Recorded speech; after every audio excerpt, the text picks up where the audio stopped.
अस्सलाम वालेकुम। आज एक्सरसाइज 1.2 का लेक्चर नंबर 3 और इसका पार्ट 2 है, जिसमें हम पहले हिस्से में 2 क्वेश्चन को डिस्कस किया था। आज उसके बाकी रिमेनिंग पार्ट्स जो हैं, रिमेनिंग क्वेश्चन जो हैं 3, 4 और 5, उनके पार्ट्स को डिस्कस करेंगे।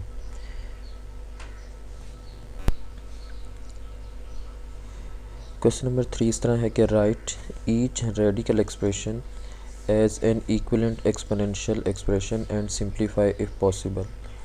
कि वो कहता है कि रेडिकल एक्सप्रेशन जो भी है उसको आपने किस में कन्वर्ट करना है, एक्सपोनेंशियल एक्सप्रेशन में कन्वर्ट करना है और उसको सिंप्लीफाई भी करना है अगर मुमकिन हो तो। अब अगर हम पहले पार्ट को देखें तीसरे के, तो क्यूब रूट की पावर 2 दी हुई है, 5 का क्यूब रूट और उसकी पावर भी क्या दी हुई है, स्क्वायर। तो फर्स्ट ऑफ ऑल हम ये क्यूब रूट को जो कि रेडिकल एक्सप्रेशन में लिखा हुआ है उसको एक्सपोनेंशियल फॉर्म में कन्वर्ट करेंगे। तो क्यूब रूट किस में कन्वर्ट हो जाएगी, 1/3 में कन्वर्ट हो जाएगी, 5 की पावर 1/3 और whole power 2 as it is रहेगी।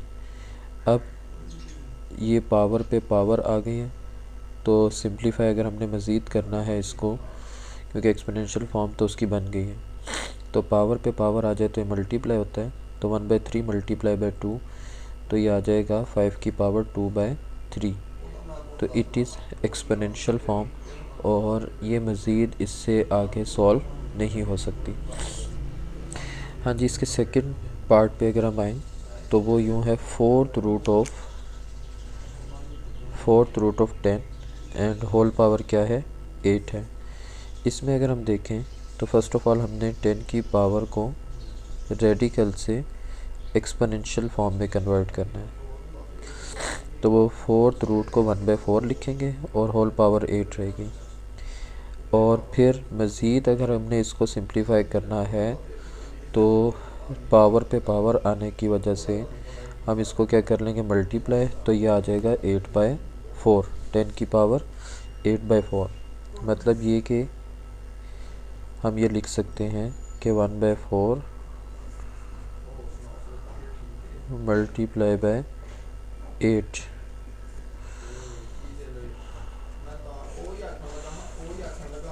कि ये आ जाएगा 1/4 मल्टीप्लाई बाय 8 आ जाएगा।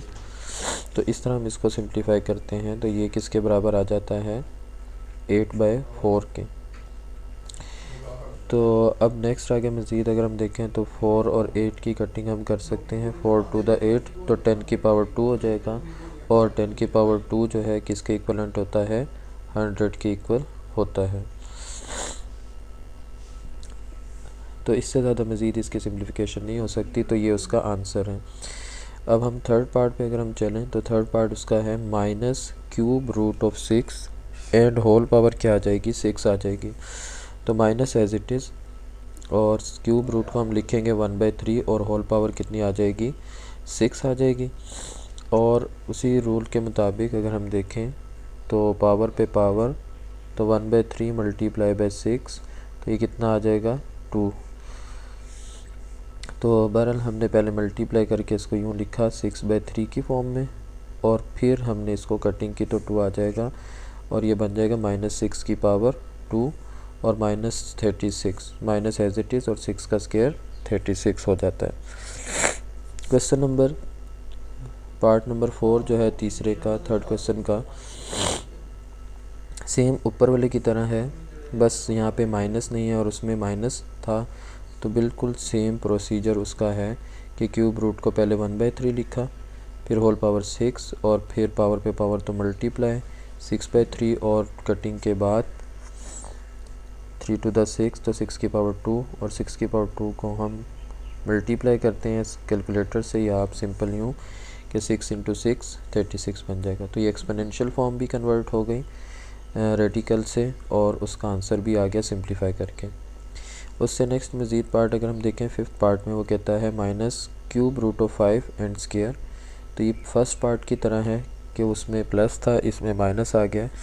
तो माइनस आने से कोई फ़र्क नहीं पड़ता, -7 चलता रहेगा। क्यूब रूट को हम 1/3 लिखेंगे और होल पावर कितनी है 2, तो एज इट इज़ आ जाएगी। तो इसका आंसर आ जाएगा उसी तरह के -5⁻²/3 पावर पे पावर तो मल्टीप्लाई कर दिया। तो मज़ीद इसमें ऐसी चीज़ है कि कटिंग नहीं हो सकती, तो ये एक्सपोनेंशियल फॉर्म है और ये इसका आंसर है, इसमें मज़ीद सिंप्लीफिकेशन नहीं हो सकती।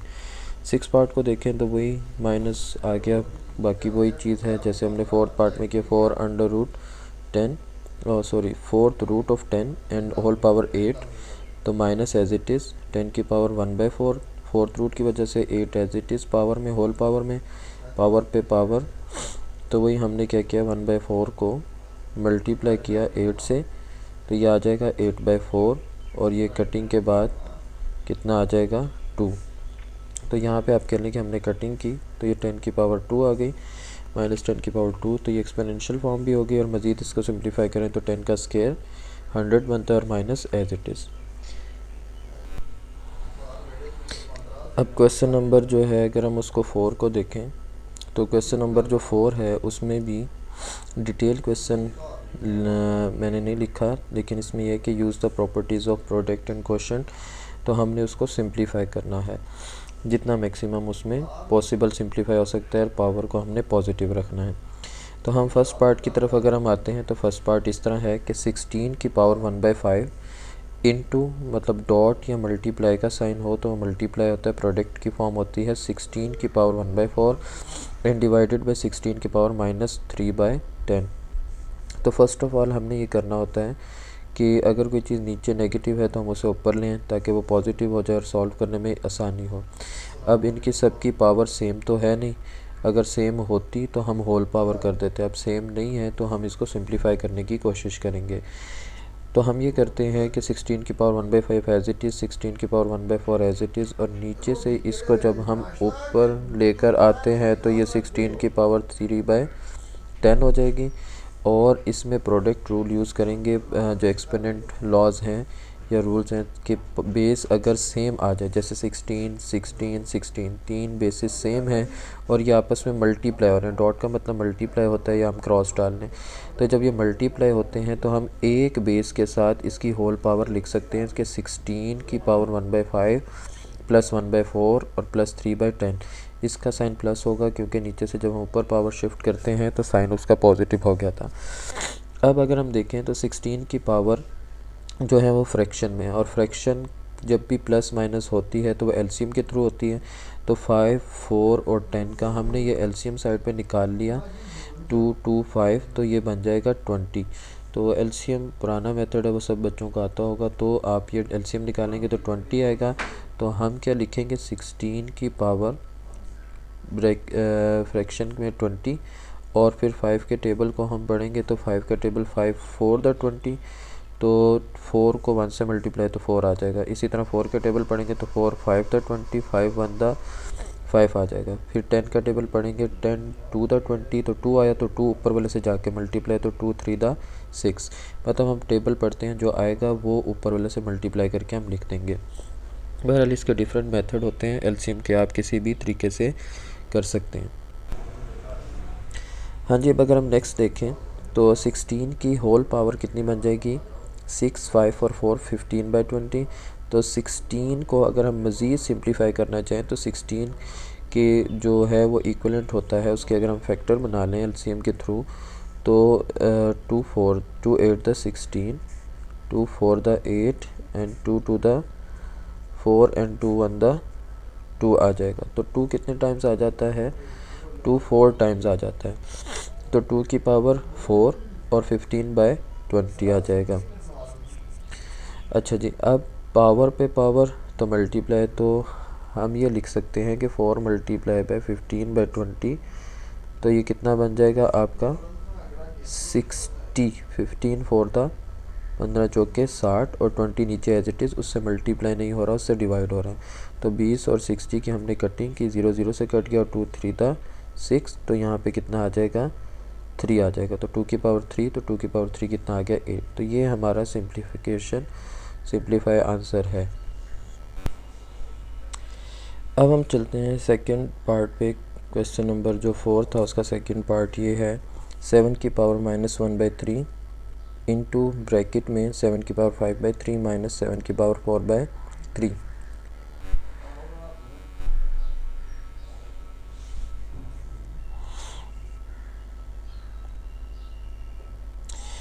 अब अगर हम देखें तो बेसिस सेम नज़र आ रही हैं लेकिन पावर सेम नज़र नहीं आ रही। दूसरी चीज़ यहाँ पे माइनस है, तो डिफरेंट पावर्स माइनस करना मुश्किल है। हम ये करते हैं कि 7 की पावर -1/3 को अंदर 7 की पावर 5/3 से मल्टीप्लाई कर दिया, फिर 7 की पावर -1/3 को 7 की पावर 4/3 से मल्टीप्लाई कर दिया और बीच में माइनस एज इट इज़। अब मल्टीप्लाई करने से हमें एक चीज़ ये मिली कि बेसिस सेम हो गई, तो एक बेस 7 के ऊपर दोनों को कंबाइन कर दिया 5/3 और -1/3, फिर ये माइनस और फिर 7 4/3 पावर और ये भी 7 की पावर -1/3। तो ये बेस सेम होने की वजह से ये भी पावर 4/3 और -1/3 कंबाइन कर दी। फिर हम उससे नीचे मज़ीद स्टेप पे आए, तो फ्रैक्शन जब भी आ जाए तो एलसीएम लेके करते हैं। तो 5/3 -1/3, 3 का एलसीएम 3 रहेगा क्योंकि दोनों सेम हैं। जब एलसीएम सेम आ जाए तो ऊपर वाली वैल्यूज़ 5 और -1 सेम आ जाएंगे। इसी तरह यहाँ पे भी अगर हम देखें 7 एलसीएम 3 आएगा, जब एलसीएम सेम हो तो ऊपर वाली वैल्यूज़ एज इट इज़ आ जाती हैं 4 -1, बाकी उसके रूल के मुताबिक ही एलसीएम लिया जाता है। 7 की पावर 5 -1 4/3 माइनस 7 की पावर 4 -1 3/3, 7 की पावर 4/3 एज इट इज़, और ये 3 और 3 से कट जाएगा तो यहाँ पे बच जाएगा 7 की पावर 1। 7 की पावर 1 बचे तो वो 7 ही होता है। तो मज़ीद इससे ज़्यादा ये सिंप्लीफाई एक दो स्टेप में किया जा सकता है, बहरहाल वो फिर हमें कॉमन लेके दोबारा वही शेप बनानी होगी, तो उससे बेहतर यही सिंप्लीफिकेशन फॉर्म है। नेक्स्ट क्वेश्चन पे अगर हम चलें तो क्वेश्चन नंबर 4 का थर्ड पार्ट है 2 की पावर 2/3 एंड 2 की पावर 1/7 और नीचे 2 की पावर 1/2 है।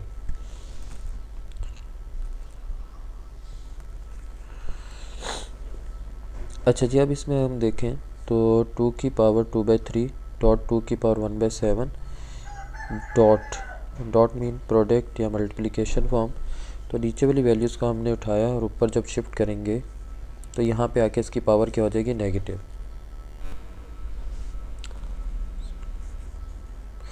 ये हमने ऊपर शिफ्ट किया तो इसकी पावर क्या होगी, -1/2 हो गई। अब हम गौर से देखें तो ये प्रोडक्ट की फॉर्म है और बेसिस सेम है, तो हम पावर कंबाइन कर सकते हैं। तो इसमें एक स्टेप मिस हो गया और आपने यूँ करना है पहले कि 2 की पावर 2/3 प्लस 1/7 -1/2 कंबाइन करने के बाद, तो यूँ पहले कंबाइन करके आपने लिखना था 2/3 प्लस 1/7 -1/2, और फिर हम 3, 7 और 2 का जब हम एलसीएम लेंगे तो 2, 3, 7 ही आएगा, तो वो बन जाता है 42। तो हम उसके बाद ये वाला स्टेप करेंगे 42 और फिर 3 के टेबल को हम पढ़ें तो 3 14 दा, तो 14 को 2 से मल्टीप्लाई तो 14 2 दा 28, और फिर 7 को किया तो 7 6 दा 42, तो 6 1 दा 6, 2 को पढ़ा 2 के टेबल को देखें तो 2 21 दा 42, तो 21 आएगा, तो 21 ऊपर जाके मल्टीप्लाई तो 21 दा 21। बहरहाल एलसीएम के मुख्तलिफ मेथड हैं, जो आपको इजी लगे आप उसके ज़रिए कर सकते हैं। तो ये बन जाएगा 2 की power 28 plus 6 minus 21 divided by 42, तो 2 की पावर 28 प्लस 6 34, 34 माइनस 21 13 बन जाएगा, तो 2 की पावर 13/42। तो ये एक्सपोनेंशियल फॉर्म भी आ गई, पॉजिटिव फॉर्म भी आ गई, लेकिन इससे ज़्यादा मज़ीद हम इसको सिंप्लीफाई नहीं कर सकते। नेक्स्ट अगर हम क्वेश्चन नंबर 4 के फोर्थ पार्ट पे चलें तो इसमें क्या है, 3 की पावर -1/2 मल्टीप्लाई बाई 3 की पावर 1/2 डिवाइडेड बाई 3 की पावर 1/2। तो सिंपल इसमें एक मेथड तो ये है कि ये सेम चीज़ करती हुई नज़र आ रही है, लेकिन अगर हम प्रोडक्ट टूल या क्वेश्चन टूल यूज़ करें तो जब हम नीचे से इसको ऊपर शिफ्ट करेंगे तो इसकी पावर क्या हो जाएगी, नेगेटिव हो जाएगी। फिर तीनों की बेसिस सेम 3 3 3, तो हम ये करेंगे एक ही बेस के ऊपर -1/2 +1/2 और -1/2 इकट्ठा लिख दिया, तो +1/2 और -1/2 तो कट गया, तो पीछे रह गया 3 की पावर -1/2। तो पावर को पॉजिटिव रखना ज़रूरी है, तो हम इसको क्या करेंगे, जब नीचे शिफ्ट करेंगे तो ऊपर 1 बचेगा और नीचे वो आके इसकी पावर पॉजिटिव हो जाएगी। जिसको हम मज़ीद अगर रेडिकल फॉर्म में लिखना चाहें तो 1/√3 की फॉर्म में, इसके रूट की फॉर्म में लिख सकते हैं। तो ये था क्वेश्चन नंबर 3 का 4th पार्ट। हाँ जी, 4th का अगर 5th पार्ट देखें तो 36 की पावर 1/2, 6 की पावर 1/2, 8 की पावर 1/2, 27 की पावर 1/2 आ रहा है और होल पावर क्या है 3। तो ऐसी सूरत में जब बेस डिफरेंट हो लेकिन पावर्स सबकी सेम हो और वह मल्टीप्लाई मतलब प्रोडक्ट और डिवाइड मतलब क्वोशंट की फॉर्म में हो, तो हम कंबाइन एक ही होल पावर कर सकते हैं। जैसे 36 multiply by 6 divided by 8 multiply by 27 और होल पावर 1/2 कर दी, और उससे होल पावर 3 थी वो एज इट इज़ आ गई। अब हम ये देखेंगे कि क्या ये चीज़ें आपस में कोई कटिंग हो सकती है। तो हाँ जी, 6 को 8 से डिवाइड किया, 2 4 था 8 और 2 3 था 6। फिर हमने 4 को डिवाइड किया, 4 1 था 4, 4 9 था 36, तो 9 को 3 से मल्टीप्लाई किया तो 27 और नीचे 27 1 था 27, होल पावर 1/2 और फिर पावर 3 है। 27 से कट गया तो 1 आया, तो 1 की पावर 1/2 और होल पावर 3 है। तो पावर पे पावर आ जाए या दूसरी सूरत में 1 की कोई भी पावर हो तो वो 1 ही रहता है। फिर होल पावर 3 है तो 1 की पावर 3 भी 1 ही आंसर आता है। ये था 5th पार्ट। अब हम देखते हैं क्वेश्चन नंबर 4 का 6th पार्ट।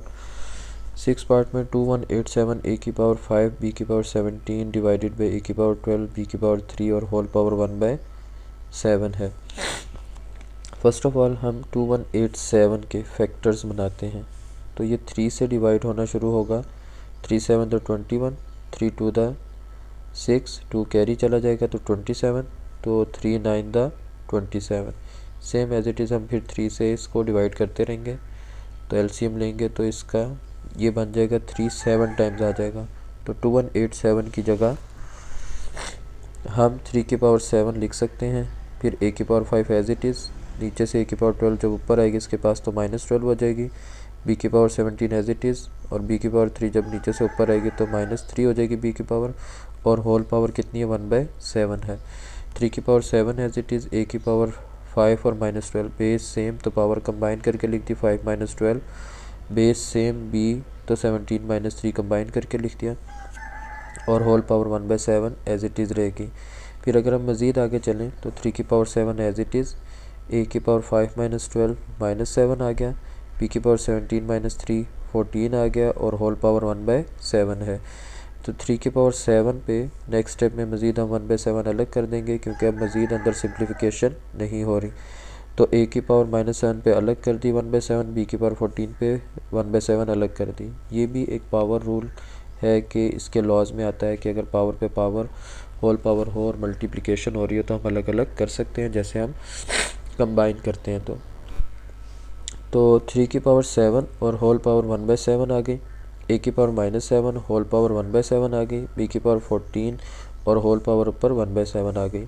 तो 7 7 से कट गया तो 3 की पावर 1, 7 7 से कट गया तो a की पावर -1, 7 to the 14 तो b की पावर 2, 3 की पावर 1 3, b का square as it is, a की पावर -1 है इसको नीचे लेकर आएंगे तो ये जिसकी पावर नीचे आके क्या हो जाएगी पॉजिटिव। तो पॉजिटिव 1 जो होता है पावर में वो हम लिखते नहीं हैं। तो यूँ हमारा आंसर आ गया 3b² a। हाँ जी, अब अगर हम देखें तो क्वेश्चन नंबर 4 का 7th part, 4th root of a³ over b³ multiply by 4th root of b³ over c³ multiply by 4th root of c³ over a³ अब अगर हम देखें तो तीनों में कॉमन बात ये है कि फोर्थ रूट तीनों में आ रहा है। तो हम A over A cube B cube multiply by B cube over C cube multiply by C cube over A cube ये तीनों लिख देंगे, और होल पावर 1/4 क्योंकि फोर्थ रूट है तो हम लिख सकते हैं। या मज़ीद अगर इसको आपने समझना है तो हम वो एक स्टेप ये कर सकते हैं कि इसको आप इस फॉर्म में लिख लें कि A cube over B cube multiply by B cube over C cube multiply by C cube over A cube, और ये फोर्थ रूट आ गया कंबाइन। और फिर इससे मज़ीद नेक्स्ट स्टेप में हमने क्या किया कि होल पावर क्यूब रूट को फोर्थ रूट जो है रेडिकल फॉर्म से हमने इसको एक्सपोनेंशियल फॉर्म में लिख दिया। उसके बाद हम देखते हैं कि अंदर क्या चीज़ें आपस में डिवाइड या मल्टीप्लाई हो रही हैं। तो हम ये देखते हैं कि बी क्यूब से कट जाता है, ए क्यूब से, सी क्यूब से कट जाता है, तो अंदर सिर्फ 1 बच जाएगा। और 1 की पावर क्या बच जाएगी 1/4। तो 1 की कोई भी पावर आ जाए तो वो 1 ही रहता है। तो ये था हमारा क्वेश्चन नंबर 4 का 7th पार्ट। अब हम चलते हैं लास्ट क्वेश्चन पे जो इस एक्सरसाइज 1.2 का है, वो है क्वेश्चन नंबर 5। क्वेश्चन नंबर 5 में वो यूँ कहता है हमें,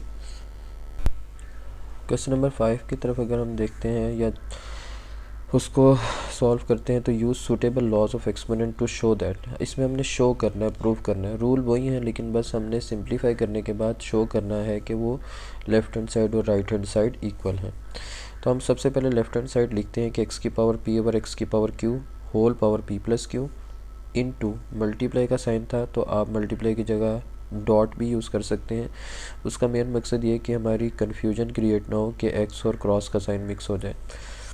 फिर है वाई की पावर क्यू ओवर वाई की पावर आर और whole power Q plus R, फिर इनटू मल्टीप्लाई या प्रोडक्ट जेड की पावर आर ओवर जेड की power P whole power R plus P, और फिर उसके बाद इनटू प्रोडक्ट एक्स की पावर क्यू का स्केयर डॉट वाई की पावर आर का स्केयर एक्स जेड की पावर पी का स्केयर, मतलब पावर पे पावर्स आ रही हैं।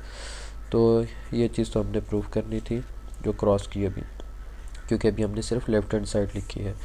अब सिंपल रूल यही है कि जो रूल लॉज अगर हम यूज़ करें तो एक्स की पावर क्यू अगर हम ऊपर लेकर आते हैं तो एक्स की पावर क्यू के साथ साइन चेंज हो जाएगा, वो आ जाएगा माइनस क्यू। फिर same as it is Y की पावर क्यू ओवर वाई की पावर आर, वाई की पावर ऊपर लेकर आते हैं वाई की पावर माइनस आर और whole power Q plus R आ जाएगी। डॉट जेड की पावर आर और जेड की पावर पी ऊपर लेकर आते हैं तो जेड की पावर माइनस पी और होल पावर क्या आ जाएगी आर प्लस पी आ जाएगी। एक्स की पावर क्यू होल स्केयर और स्केयर वाई की पावर आर स्केयर जेड की पावर पी स्केयर, तो ये एज इट इज़ अभी रहेगी, इसको हम नहीं छेड़ेंगे साथ साथ। तो अब आगे मज़ीद अगर हम देखें तो ये बेस सेम है तो हम क्या कर लेते हैं एक बेस के साथ p माइनस क्यू कंबाइन कर दिया, ये भी लॉज ऑफ एक्सपोनेंट है, और whole power p plus Q इसी तरह। सेम y में भी y सेम है तो q माइनस आर कंबाइन लिख दिया whole power q plus R. Same as it is z base same है तो r माइनस पी कंबाइन लिख दिया और whole power r plus P हो गया। बाकी x की पावर q स्केयर वाई की पावर r स्केयर और z की power p square as it is, इसको अभी हम नहीं छेड़ेंगे। और मज़ीद अगर हम नीचे चलें तो पावर पे पावर जब मल्टीप्लाई होती है तो अगर हम इसको और से देखें तो इसके ऊपर एक रूल अप्लाई हो रहा है। वो रूल ये है कि p माइनस क्यू और p plus Q, sorry rule नहीं फार्मूला अप्लाई हो रहा है, तो ये शेप बन जाएगी a minus B A plus B की, तो ये P square minus Q square answer आ जाएगा। अच्छा जी, इसी तरह ये P square minus Q square, next में चले तो क्यू माइनस आर और क्यू प्लस आर ये भी मल्टीप्लाई होंगे, तो पावर जब मल्टीप्लाई तो फार्मूले की शेप बन गई, तो Q square minus R square same as it is R minus P R plus P, तो R square minus P square. बाकी x Q square Y R square और जेड पी स्केयर इसी तरह रहेंगे, इसको अभी हम नहीं छेड़ेंगे। नेक्स्ट स्टेप में हम इसको कंबाइन करेंगे किसके साथ, अब ये एक्स की power P square minus Q square है तो इसको एक्स क्यू स्केयर इसके साथ ला के लिख दिया। ये Y Q square minus R square है तो इसके साथ वाई आर स्केयर ला के लिख दिया, और ये Z R square minus P square है तो इसको ब्रैकेट में लिखा तो इसके साथ जेड की वैल्यू ला के लिख दी, जेड पी स्केयर ला के लिख दिया। इसके करने का या कंबाइन करने का मकसद यह कि इनकी बेसिस सेम, तो ये कंबाइन करके हम सॉल्व कर सकते हैं। हाँ जी, तो अगर हम देखें तो अब बेस सेम हो गई, तो कंबाइन लिख दिया x P square minus Q square into Q square, फिर Y Q square minus R square, और ये आर स्क्र कंबाइन कर दिया, Z R square minus P square plus P square, ये भी कंबाइन कर दिया कि बेस सेम तो पावर्स कंबाइन कर दी। फिर हम देखते हैं कि इसमें कटिंग क्या हो सकती है। Minus Q square plus Q square से कट गया तो एक्स की पावर पी स्क्र बच गया, minus R square plus R square से कट गया तो वाई की पावर क्यू का square, minus P square plus P square cut गया तो जेड की पावर आर स्क्र बच गया। तो ये हमारी रिक्वायरमेंट थी राइट हैंड साइड, जो कि इक्वल आ गई है। तो हम इसको यूँ लिख सकते हैं कि left hand side is equal to right hand side. तो ये तो था हमारा आज का लेक्चर नंबर 3 था, और इसका एक्सरसाइज 1.2 का पार्ट नंबर 2 था, जिसमें ये एक्सरसाइज कंप्लीट हो गई। लेक्चर नंबर जो हमारे डिटेल वाइज लेक्चर चल रहे हैं, लेक्चर 1, लेक्चर 2 और ये लेक्चर 3 था, जिसमें हमने पार्ट 2 डिस्कस किया एक्सरसाइज 1.2 का।